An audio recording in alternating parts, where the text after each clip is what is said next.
3 juta ton konsentrat tembaga yang di dalamnya juga ada emasnya. Berapa sih emas yang terangkut? Iseng-iseng tanya ke bawah-bawah itu. 50. Besar sekali, rupiah kan enggak ngerti. Saya pernah ngerupiahkan langsung lemes saya. Kalikan saja 50 kali 50. 50 ton kali 50. Rupiahkan saja ibu-ibu 1 gram berapa itu 2.500 ton. Karena nggak ada smelter, kita nggak bisa tahu. Tapi sekarang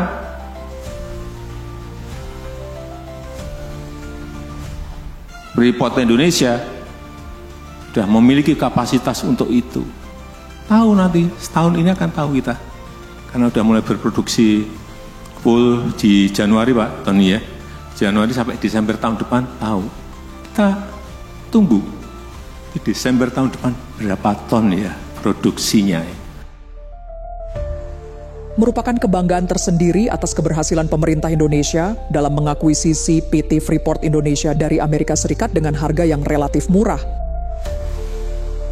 Presiden Jokowi mengaku senang atas keberhasilan tersebut. Indonesia kini memiliki 51% kepemilikan saham Freeport, meningkat signifikan dari sebelumnya yang hanya 9%. Yang saya senang, kita beli saat harganya murah. Seingat saya berapa? 3,9 ya billion US dollar. Sekarang market value-nya kan berapa? 20 berapa Pak Tony? 24. 30 miliar lah. Naik terus 34 coba. Artinya yang kita beli 3 tahun yang lalu sekarang sudah lunas. Tahun ini lunas Pak Tony ya. Lunas.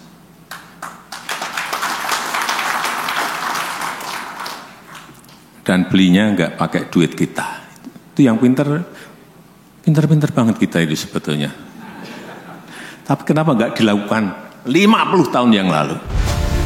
Pemerintah mengakuisisi saham Freeport dengan biaya sebesar 3,9 miliar dolar Amerika Serikat. Menurutnya, pengeluaran untuk akuisisi tersebut kini sudah tertutupi. Tak hanya sampai di situ, meskipun proses negosiasi saat ini masih berlangsung dengan alot, Presiden Jokowi berharap agar kepemilikan saham Freeport dapat ditingkatkan lebih lanjut. Sudah sering saya sampaikan, untuk menggapai angka-angka yang tadi saya sampaikan, salah satunya hilirisasi ini harus total kita kerjakan. Hilirisasi ini harus total kita kerjakan. Hilirisasi ini harus total kita kerjakan. Jangan biarkan bahan mentah itu kita kirim lagi ke luar negeri, kita ekspor ke luar negeri.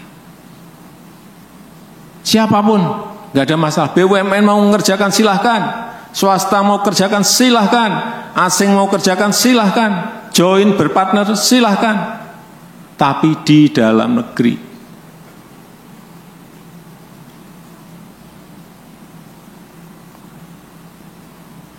Bukan kita kirim dalam bentuk konsentrat keluar. Kesempatan kerja kita nggak dapat, nilai tambah kita juga nggak dapat. Maaf, Pak Tony Wenas, Freeport itu sekarang sudah memiliki smelter dengan kapasitas 3 juta ton konsentrat tembaga di Gresik. Betul Pak. Pertanyaan saya, selama 50 tahun lebih konsentrat itu dibawa kemana? Tapi bukan Pak Tony. 3 juta ton konsentrat tembaga yang di dalamnya juga ada emasnya.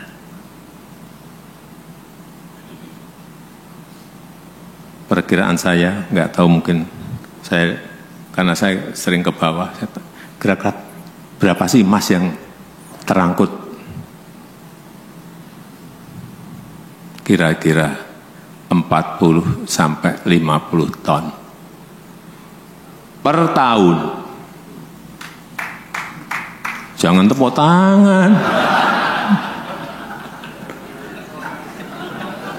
Kalikan saja 50 kali 50. 50 tahun, 50 ton kali 50. Rupiahkan saja ibu-ibu 1 gram berapa itu? 2.500 ton. Karena nggak ada smelter, kita nggak bisa tahu. Tapi sekarang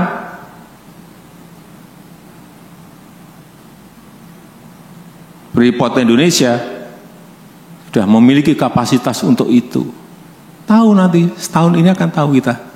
Karena sudah mulai berproduksi full di Januari Pak Tony ya. Januari sampai Desember tahun depan tahu. Kita tunggu di Desember tahun depan berapa ton ya produksinya. Perkiraan saya, iseng-iseng tanya ke bawah-bawah ya. 50. Besar sekali, rupiah kan nggak ngerti. Saya pernah ngerupiahkan langsung lemes saya. Tapi nggak apa-apa. Kita juga bersyukur Freeport sudah bisa kita ambil alih 51% dan sebentar lagi akan tambah lagi. Artinya Freeport itu bukan kepemilikannya bukan perusahaan Amerika lagi, tapi sudah milik Indonesia, milik MinID. Dan ngambilnya dulu juga tidak gampang. Enggak mudah. Dari 9 melompat ke 51 gampang. Yang saya timnya kemarin ada 4, ada 3 menteri, 1 wamen. Salah satunya Pak Budi Gunadi Sadikin. Yang saya senang, kita beli saat harganya murah. Seingat saya berapa? 3,9 ya, billion US dollar. Sekarang market value-nya mungkin berapa? 20, berapa Pak Tony? 24. 30 miliar lah. Naik terus 34 coba.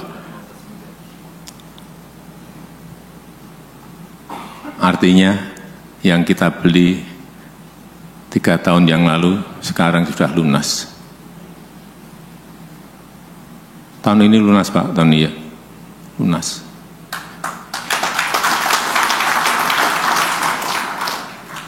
Dan belinya enggak pakai duit kita. Itu yang pinter banget kita itu sebetulnya. Tapi kenapa enggak dilakukan 50 tahun yang lalu?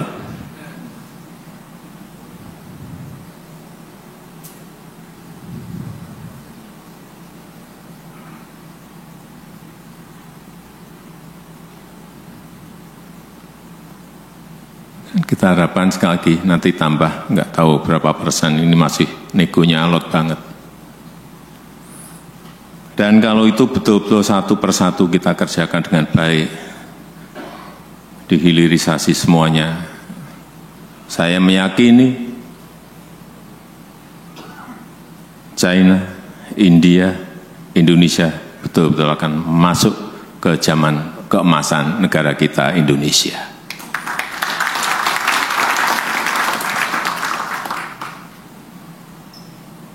Ya contoh kayak sering saya sampaikan nikel sebelum hilirisasi itu 2,9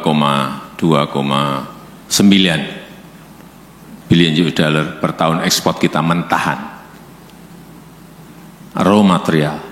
Begitu stop terakhir 2023 34,4 billion US dollar. Berapa kali lompatnya? Berapa ratus ribu lapangan pekerjaan yang bisa dibuka dari situ. Itu baru satu tembaga, nanti nggak tahu berapa ratus ribu lagi kesempatan kerja yang bisa, timah, boksit yang sudah juga, belum produk-produk batu bara, produk-produk pertanian, dari kopi, nilam, lada, jangan dikirim dalam bentuk mentahan. Jangan dikirim dalam bentuk mentahan.